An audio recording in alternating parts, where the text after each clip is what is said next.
are these people? What the hell happened at University of Columbia or Columbia University in New York City? It's really kind of scary the way this was all coordinated and has gone down. So we'll start with Dave DeCamp to give us kind of a primer here. This was Thursday night. State Department to use AI to revoke visas of students who appear pro-Hamas. Mm-hmm. All right.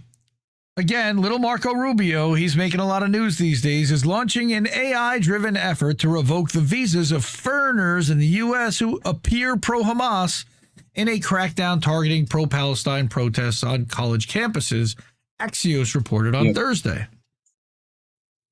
That has to be a violation of civil rights. You think? The report said that the privacy and a couple of bills of rights. Maybe. A couple of amendments. So the report said that the effort will involve AI-assisted reviews of social media accounts of tens of thousands of foreign students in the U.S. on visas that will look for, quote, evidence of alleged terrorist sympathies expressed for Hamas's October 7, 2023 attack on Israel. Oh, boy. The language in the report suggests that any foreign students who attend pro-Palestine demonstrations or express sympathy for Palestinians online could be swept up in the crackdown, since opponents of the Israeli siege on Gaza or the U.S. military support for Israel are often labeled pro-Hamas. Civil liberty groups have strongly criticized President Trump's promises to deport foreign students who attend pro-Palestine protests, since the speech of foreigners inside the U.S. is supposed to be protected under the First Amendment. Except that Julian Assange wasn't going to be offered that either. They literally argued in court that he was not going to be offered First Amendment protection. Yeah. If we open the door to expelling foreign students who peacefully express ideas out of step with the current administration about the Israeli-Palestinian conflict, we should expect it to swing wider to encompass other viewpoints too, said Sarah McLaughlin, and not in the arms of the angel Sarah McLaughlin. But this one is a senior scholar at the Foundation for Individual Rights and Expression, or FIRE, in an op-ed for MSNBC in January. Quote, today, it may be alleged Hamas sympathizers are facing threats of deportation for their political expression. Who could it be in 4 years, in 8? Abed Al-Ayub, who is the head of the American Arab Anti-Discrimination Committee, a lot of committees and groups that we're referring to tonight, told Axios, which is corporate media, that Americans won't like the State Department's effort because they'll view it as capitulating free speech rights for a foreign nation, because we are owned by that foreign nation. The new State Department project is part of a broader administration effort against protests that are critical of Israel, which includes threats from President Trump that universities that allow what he called illegal protests would lose federal funding. And you saw that earlier. We showed that post to Truth Social. Of course, no protests are illegal. It is not illegal to protest in this country. It's illegal to commit certain acts during protests, but the protest itself is not illegal. The Department of Justice also launched a new task force investigating alleged incidents of quote-unquote anti-Semitism on college campuses. Again, not against Muslim or Palestinian students, but against Jewish students that are from the United States that are not Semitic at all. But, okay. So this is the scene from overhead at Barnard College. Shout out to Maryam, free Kashmir, at Blue Pashminas on Twitter. I just started following her. She says, my phone is full of water and I can't even go through the footage and photos yet because it won't charge. But this was the most horrifying thing I've witnessed on campus since the mass arrest during Hens Hall. And again, this is cops These are peaceful protesters at Barnard being pulled away. They were not violent. Would What you like happened? some footage at Hintoll? I have that for you if you need it. I wasn't going to show it because that's not relevant to this story.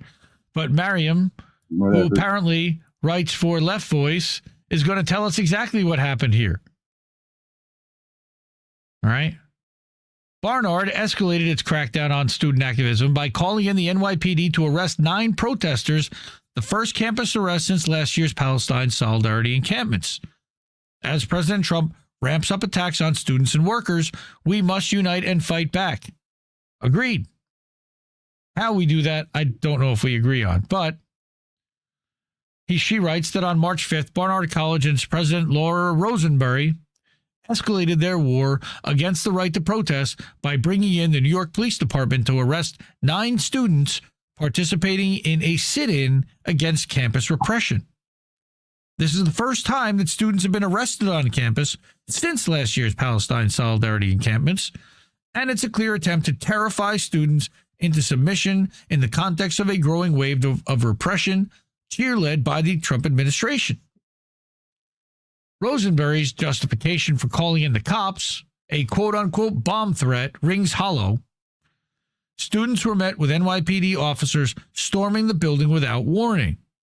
This wasn't about safety. It was about fear. It was about intimidation. It was about silencing student demands for an end to the university's complicity in genocide.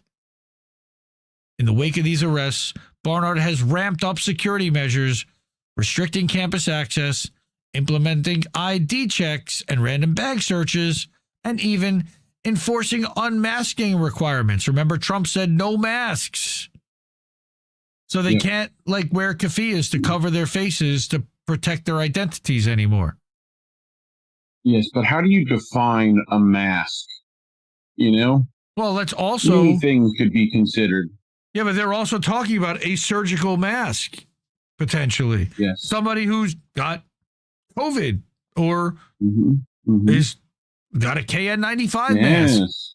Yeah. Very safe and effective. Yes.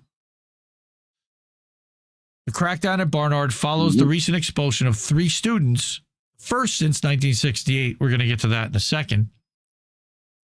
Meanwhile, back at the Hall of the Legion of Doom, the Trump administration and the far right have been preparing to silence dissent at universities even further because they fear that students and workers will rise up as they have in the past, both last year to denounce the oppression of Palestinians and during previous student uprisings like against the war in Vietnam and for the civil rights movement.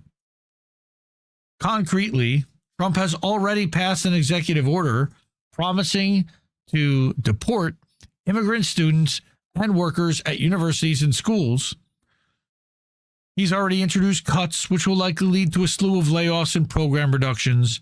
And he's sending the Department of Justice to several universities next week, including Columbia, of course, to send a message that administrators must comply with his authoritarian offensive.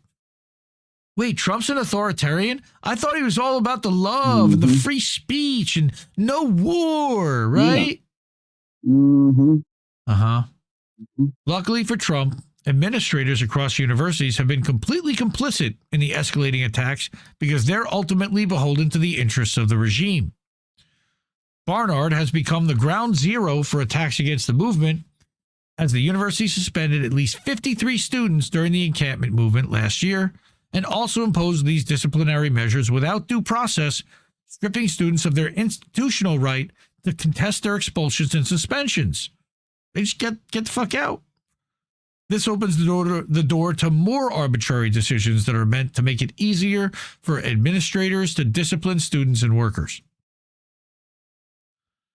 Local politicians, from Democratic Mayor corrupt Eric Adams, who serves Turkey, Israel, and a lot of other people, who heads the NYPD, to Kathy Hochul, and that's the governor, who showed her heavy hand in blocking the appointment of a professor for a course on Palestine, are also playing a key role in aiding and abetting Trump's line, because there's a uniparty. In the face of neo-McCarthyism that harkens back to the Red Scare and threatens our basic democratic rights as students, workers, and activists, we must stand up and protect our right to protest against genocide. As yesterday's protest, organized by the student workers of Columbia, and the recent statement written by SWC alongside a number of student and worker organizations explain, we also need to stop the expulsions, deportations, and cuts that are being encouraged by Trump. How? On March 6th, there will be an emergency protest at 1 p.m. on the Low Steps. The entire Columbia and Barnard campus community, from students to workers, staff to protesters, should come out and denounce campus repression in the spirit of the large protests on campus last year. We must organize ourselves democratically and without any illusions in the university administrators who have no problem calling in the NYPD. Instead, we must demand that cops from the NYPD to ICE are not allowed on campuses. And who's going to stop that? We must call for expelled students to be reinstated immediately and for all charges and sanctions to be dropped against affected activists. I guess you could try to use the courts to stop them, but who's going to stop them if they violate the court's law, the court's ruling? The FBI? They're not going to do it. The Justice Department? They're not going to do it. The Justice League Department won't do it either. Meanwhile, at the Legion of Doom is where we feel like we're living all the time these days. Yep. Man. Meanwhile, at the Legion of Doom. Oh, that's what I wanted to do, was cover the Barnard College students expelled. So that's the Prism article that I brought. These are the first official expulsions for protests on Columbia's campus since 1936. Some of this is a little redundant, but I did want to get into what happened to the 3 students. On February 21st, an undergraduate college affiliated with Columbia University expelled 2 pro-Palestinian protesters for allegedly disrupting a Columbia class called History of Modern Israel. A 3rd student was also expelled a week later for allegedly protesting the university's investments in genocide and participating in the occupation of Hins Hall last spring. While both Barnard and Columbia have suspended multiple students and taken disciplinary actions against those protesting the genocide in Palestine, these are the first official expulsions for protesting on Columbia's campus since 1936, according to Columbia's Apartheid Divest, when student Robert Burke was expelled for criticizing the university's ties to Nazi Germany. No similarities there. Nah. Funny. The first 2 expelled students were Nazis. I hate these guys. The irony. The first 2 expelled students were initially issued interim suspensions by the Barnard Office for Student Intervention and Success, a new disciplinary body established last fall, how convenient, for allegedly disrupting the class. This entailed the students being banned from all campus facilities, including dorms, libraries, health services, and dining halls. They were then put through a rushed investigative process, resulting in their expulsions, according to CUAD. Sellotape, Sellotapi, who is a graduate student at Columbia and a member of the CUAD, of the Collective Defense Working Group, which is part of the CUAD, said the investigation, quote, used a lot of the evidence that's sort of negligible as our understanding that those processes were conducted with the idea of guilt from the beginning and that the burden of proof was unfairly placed on the students allegedly involved. Yes, they reasoned to a conclusion. Absolutely. And then put the burden of proof on the students to disprove. Barnard didn't respond to a request for comment by the time of publication. One of the expelled students, who declined an interview with Prism due to privacy concerns because everybody's afraid, said in a press release on February 22nd, quote, I was told countless times the value of voicing my opinions and standing up for what I know to be true and good at Barnard. The fact that my removal has taken place so baselessly simply because I believe that a Holocaust of the Palestinian people is unequivocally happening, wrong, and has completely shattered the illusion of what I thought Barnard stood for. In response to the expulsions on February 26th, the Collective Defense Working Group led a sit-in at Barnard's dean's office with nearly 100 students, like we said. And that's where they called in the cops and arrested 9. Quote, "We wanted to stage a non-violent way of expressing that we had mass support against these expulsions. It was set up alongside a letter-writing campaign as well as a phone zap.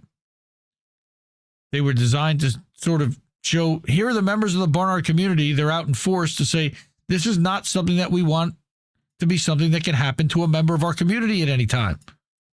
After the multi-hour standoff, Barnard President Laura Rosenberry and Barnard Vice President and Dean Leslie Greenidge agreed to negotiate with students regarding the expulsions based on certain conditions. But of course, we know that they're lying scumbags, so 2 faculty intermediaries emailed the student negotiators shortly before the agreed meeting time, saying the student negotiators would now need to be unmasked during the meeting and they couldn't audio record the meeting, going back on terms that had been previously agreed upon. Why wouldn't you want the meeting recorded? Maybe you're about to say something that you don't want to be held accountable to? Or maybe you're about to say something that insults the fuck out of the people that are there? The university had agreed that those students were to be registered and enrolled students at Barnard and that they were to be masked in the negotiations. But of course, nothing means anything anymore. So they decided to change the deal like they're Darth fucking Vader. We made that stipulation not only because masking of the students is obviously necessary for their safety in terms of being identifiable and therefore reprisable by the university, because they've doxed the shit out of these people. They've used facial recognition to destroy their lives, try to get people fired, deported, and worse for protesting a fucking genocide. These reprehensible fucking people, which has been demonstrated to be unfair in their ability to reprise and willingness to reprise. But also it was for the safety of the immunocompromised. So obviously, Columbia and Barnard presidents want their pro-Palestinian students to literally die from disease. They'd rather them die than show up wearing a mask. Let's just repeat that. The University of Barnard College's president wants students to die for not wearing a mask. I'll say it. I don't give a fuck. Take me off the phone. Take me off the air. The university reneged on those responsibilities in the terms that they'd set and prevented negotiations from the beginning. On March 5th, Columbia students resumed the sit-in at Milstein Center Library, reclaimed as the Dr. Hussam Abu Sophia Liberated Zone. Except that he's not liberated, but it's nice that they named that after him. In a statement posted online, they said they were left with no choice but to resume the sit-in because Barnard has shown that they'll sabotage negotiations unless we hold them accountable, and then they'll just send the pigs in. A third expulsion came the same day. We reported on that the U.S. Department of Justice issued a press release announcing that the federal task force to combat anti-Semitism bullshit would be visiting 10 university campuses that have allegedly experienced anti-Semitic incidents since October 2023, including Columbia University. How about interviewing the Jewish students that were part of the encampments? No, they don't count. No. They can't interview those. They feel safe, so they don't count. According to the press release by CUAD, Columbia was privately informed of the task force's impending visit a day before the Barnard expelled student, a day before they expelled a third student. So rather than engage with students or divest, Barnard has just rushed to satisfy the DOJ by sanctioning and expelling students, bending the knee. They're all in cahoots, and they're all being ordered by Israel. And we have the proof. We have the receipts. We know the WhatsApp threads. The letter writing campaign is still ongoing. That's useless. The phone zap campaign is still ongoing. That's not going to work. We're still participating very actively in the general structure that the university set up for appealing these expulsions. Great, that's not going to go anywhere. We always work through every avenue possible in order to support our comrades, so we're going to continue to do that. Well, that's nice, but Fuck these motherfuckers. Fuck Barnard University. Fuck Columbia University. Fuck Mayor Eric Adams. Fuck Israel. Fuck Donald Trump. Fuck Marco Rubio. Fuck the Justice Department. Fuck them all. And fuck my computer for crashing. Damn it. All right. So, that was the last story that I had in the another fuck Israel portion, because we know that, of course, Israel steers everything in this country. Like it, don't like it. That's the fact, Jack. You can call me whatever the fuck you want to call me for it. But that's what's going on. They're controlling everything these days. Like it, don't like it. Call me whatever the fuck you want. If you are able and of means, please support the networks and support the independent media that you want to see. The best ways to do that are via Cash App, $, Indie News Network, ko-fi.com/Indie News Network, and paypal.me/Indie News Network. You can sign up for newsletters and alerts at innnewsletter.com, and that's totally free. You can also support with an annual or monthly contribution there, too. Support independent media because we need it more than ever, fam. Bye, have a great time. No! We just fucking lost the stream!